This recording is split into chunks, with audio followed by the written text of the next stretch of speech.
Hey guys, how's it going? My name is Adam. Today I'm going to show you how to use Snapchat to promote business. So first of all, what I'm going to do, I'm going to just go ahead right here. If you want to know if it is possible to promote business on Snapchat, you can advertise on Snapchat for $5 a day. Create a budget that works for you by setting a daily and a lifetime budgets and spend caps within your campaigns. Use location-based targeting, radius targeting, and location categories to reach potential customers and drive them to your business location. So yes, you can promote your business and you can advertise for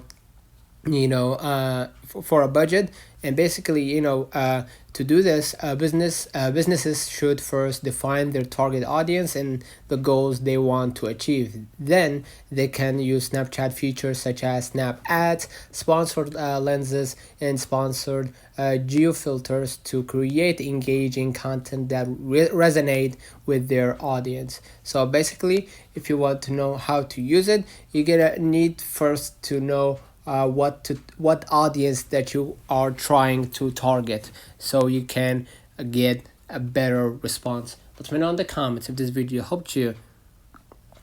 Don't forget to like and subscribe. Thank you for watching.